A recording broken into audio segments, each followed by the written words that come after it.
Cool, cool. Art, a concept that even in the 1800s was controversial and faced destruction.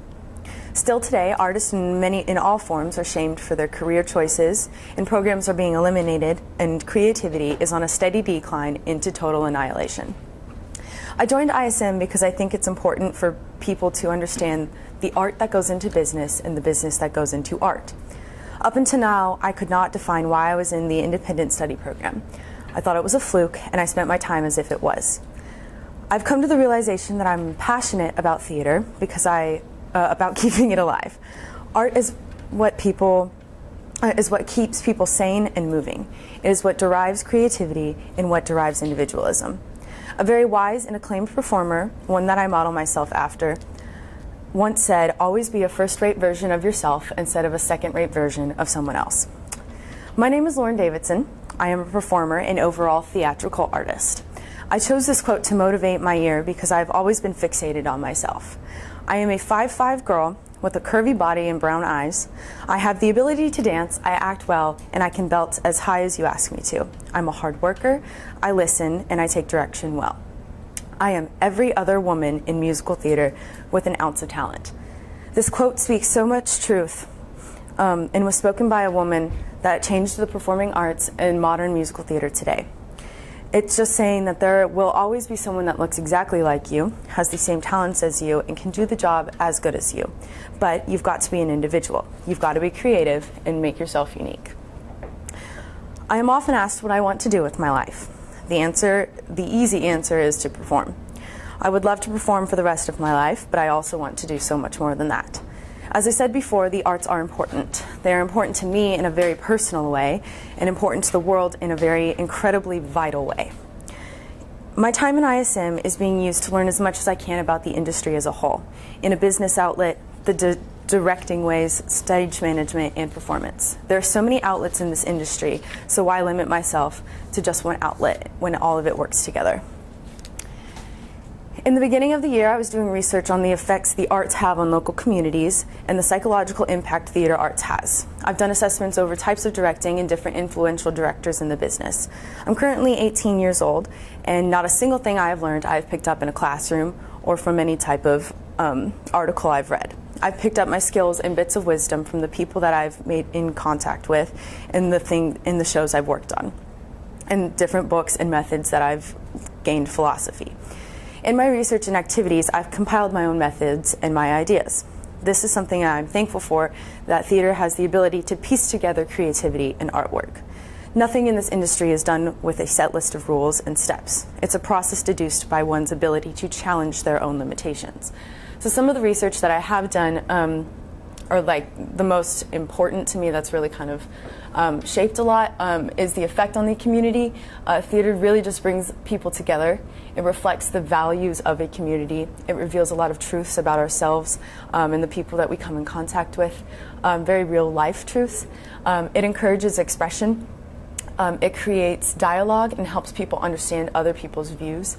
And it has a positive psychological development in young kids especially. I also did an assessment on Peter Brook, who he's dead now, which is really sad, but he is a famous French director that completely revolutionized the way we direct and the way we perform today. He developed the idea of having genuine theater with genuine, real, raw emotion. So instead of saying, how do people act when they're sad, he tries to actually put you in a state of sadness. And it's all about using your subconscious emotions and allowing them to take control over the works that you're producing. And it brings the audience and the actors into very real relationships with each other, which is something that I am really big about. Theater should be a collective experience between everyone. And then the leadership and being serious about theater, it's so easy for it to just become a hobby, especially even if you are like trying to make it a profession. It's so easy just to get caught up in the excitement of it all. And so I just did a couple assessments on that, and like how being a good director and like the leadership that requires. So when I first set out to find a mentor, I hit a lot of roadblocks, but my first interview was with Noah Putterman. Noah was my director at Casa Manana when I did the Apprentice program this past summer. It was very wonderful to meet up with him again after the fact and talk about the wind, the direction of the wind that theater was taking me in. Our interview gave me a lot of insight on the professional side of things, just that you can't really pick up from reading like on Broadway World or something. Like he gave me very real life experiences about the business. And I hadn't really realized before the grit that it requires and the tough skin to be successful in this business. And I left the interview with a very new idea of success and an anxiously excited heart for the future. He was just very blunt and very honest about you kind of have to allow yourself to be jaded and not not be completely affected by that jadedness. It was very interesting. And then the second interview I conducted was with Brad Baker, who is the professor of theater and direction at Collin College. And he's been in the ISM program before, so it was kind of cool. That helped just because the interview process is so strange. Considering both of these people are people I've worked with and I have very friendship-y type relationships with, it was very difficult to be in an interview situation, and he kind of helped me with that. He was like, okay, we'll just do it. But what I really valued from our interview was the importance of doing work that matters and doing work that makes people feel things and that you're passionate about and excited about. So some of the roadblocks I did hit after the fact, both Brad and Noah gave me a lot of numbers and people to contact for interviews, but every single person I contacted did not answer, even after calling repeatedly, and they didn't have time to speak, or they didn't want to spend their time with a 17-year-old at the time to just talk about what they were passionate about, because they're very, very busy. I very genuinely wasn't offended by this. I think going into it, I thought I would have been really upset about the rejection, and then I realized, okay, I get rejected all the time because I audition too much. If anything, it was just such a testament to the importance of having relationships with people in the industry, because if I didn't have the relationship that I have with Noah, I wouldn't have him as my mentor, and I wouldn't be able to work at Collin College and now be going to college with incredibly acclaimed universities and stuff because of the relationship I have with Brad. So it was just really interesting to see how important networking is for this specifically. But on November 28th, I asked if Noah Poterman would be my mentor. As the director of education at one of the most acclaimed theaters in the DFW area, I knew I would be able to learn a lot and be submerged into a very, very professional industry. For 2 weeks, I've gone into Fort Worth every day to meet with Noah and observe rehearsals for the show that he's directing. This process has been very unique because I've been able to observe as an actress, director, and a stage manager. For instance, at the end of every rehearsal, which I did not know this, an email is sent out to the entire production team with notes in every area of production, so costumes, direction, music direction, props, all that, random things I didn't even know existed in a production team, which was cool. And every little note is noted down. Script changes are noted. If someone says a line wrong, it's noted down, and they have to, someone else has to scribe what they said, what the line is, and then give it to the actor at the next rehearsal. The little performer in me was just kind of dying inside the whole process because I was learning all these new things, and it's almost like not taboo, but just everything that happens professionally, it's just you don't learn it and you're not taught it, you just do it. So I thought it was really interesting because that email thing, I even asked about it, and she was like, that's just what we do. And it's not I don't know, it was just really cool. But the whole time I was sitting there just man, I want to perform so bad because I haven't really done anything since West Side Story in November. So being around the process really got me itching to do another show and perform again. And that's kind of how I know that performing is what I need to be doing, and where my true, that's the real heart of this all. But learning everything else is really interesting.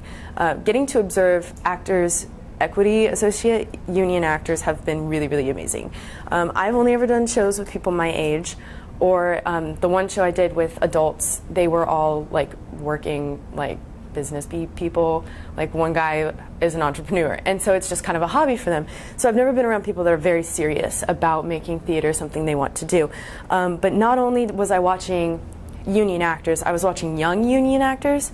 I think the youngest girl in the cast was 23, and that was very, very comforting for me because a lot of people act as if it's impossible to make this like a profession. And it was just like, okay, this is actually a lot more obtainable than I was thinking. So my original work, I sat and wondered what to do for a very long time. And I finally decided to write a play, which was definitely an experience. Noah is a playwright, and this was very helpful, but also very, very nerve-wracking because I've never written a play before, and he's very intelligent. And he told me to kickstart some ideas, to read random newspapers and find an interesting story to spin off of. But I also really wanted to use some of my life as influence, because I think that helps, especially with it being the first thing I was ever writing. It helps just kind of portray, like, you can portray your own emotions and go through that process a little easier. So I took a little bit of inspiration from both. I read a news article in the New York Daily about a young woman who was mugged and robbed for no reason because she just like wouldn't give this guy her wallet. And a guy in Central Park like mugged her in broad daylight. And this was like the third robbery incident that had happened. And so I used that story and very clearly exaggerated some parts in my play. And that's kind of where I got the inspiration for the death of Sarah, which is one of the characters in the show.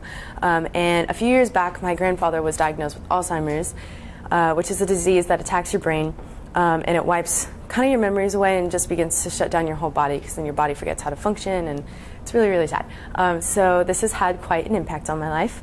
When he was first diagnosed, I started researching all these different types of memory loss, which is where I first had heard of psychogenic amnesia, which is kind of the basis around the whole play. I should probably add something about the play in here. Okay, it's cool. Noted. Somehow, I just felt like my struggle of watching my grandfather lose his memories was really important, and felt I should talk about it. So I did. By no means was the play I wrote a gift to the earth. That is for certain. I am very proud that I tried to write a play. It was terrifying, and it taught me a lot about myself. I'm actually, for my final product, I'm going to be writing a new one with a little more guidance from Noah, thank God. And I'm really excited to see where that goes, just with a little bit more planning and like cohesive thought, and just really being able to spend more time on it. But my year in ISM has really allowed me to strengthen professional relationships that I've already had, and it's allowed me to immerse myself into a professional environment that I was kind of half in the door, but never would have gotten this opportunity without ISM.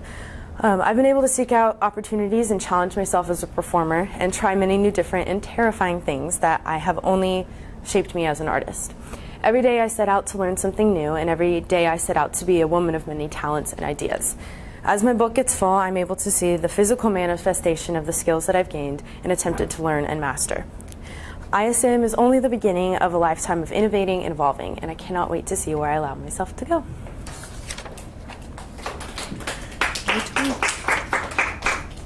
Ooh, yes.